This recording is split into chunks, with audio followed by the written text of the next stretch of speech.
So when I registered for this boot camp, there was a thing on the website that specifically said that we were going to give a 10-minute talk, and somehow, between when I signed up and we got the email last month, it shrunk into a 5-minute talk. And I know that we've had lots of conversation about how difficult it is to communicate something that is significant enough and important enough and like earth-shattering enough, but also to do it in 5 minutes.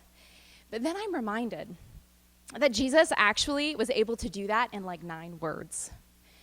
In the Gospel of Matthew in chapter 4, we're told that when Jesus comes out of the baptismal waters and then he comes out of the desert of temptation, that from that point on, Jesus began to preach, repent, for the kingdom of heaven has come near. It's these 9 words that are like this umbrella message that communicate everything about what his mission and what he's going to say and what he's going to do from that point on. It's this earth-shattering thing, and people from miles around, like everywhere in the region, come to hear what Jesus had to say. The poor and the powerless and the broken and the sick and the marginalized, like these weren't even able-bodied people, and they figure out a way to get there because they want to hear firsthand what Jesus has to say about these 9 words: repent, for the kingdom of heaven has come. Now, the ironic thing is that for us, like for modern ears, we don't really think that that's very earth-shattering, that that's this like epic thing. For us with modern ears, I think we align it more to the street evangelist who's like standing on the corner yelling fire and brimstone, repent, you're all going to hell. It doesn't really seem like very good news. But I think the reason that is because we have a lot of really messed up ideas about heaven and about earth.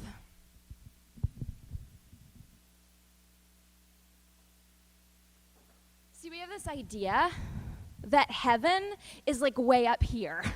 And it's like perfect and beautiful and wonderful, and it's filled with like a Chick-fil-A buffet that you never get fat on, and like nobody dies there, and God's sitting on a cloud way up there.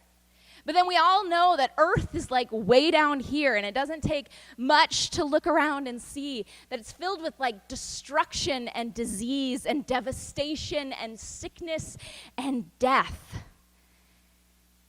And its violence is like sloshed around all over the place. And the story we have in our head is that Jesus came from heaven and he came down to earth so that one day when we die, we will go from earth and like head up to heaven.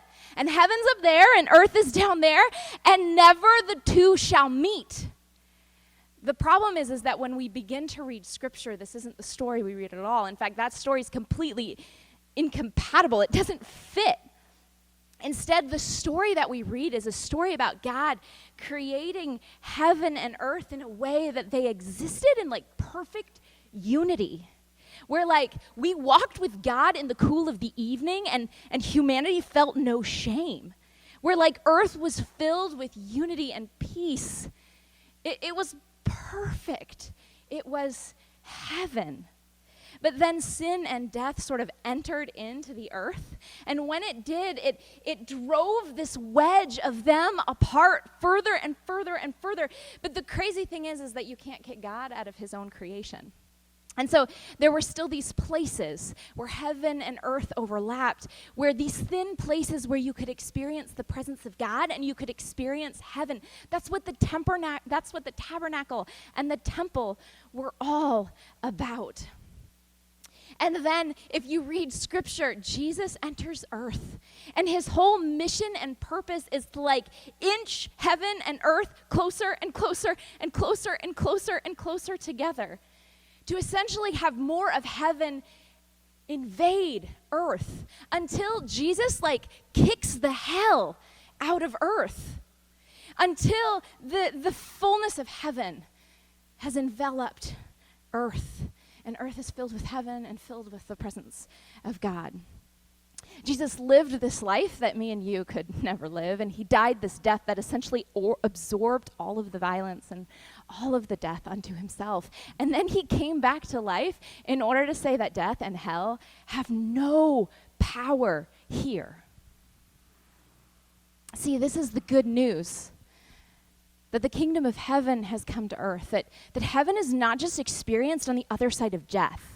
Heaven is right here, right now, that there's peace and there's life and there's hope here and now. And the coolest thing is that Jesus then goes on to invite all of us to participate in that, right?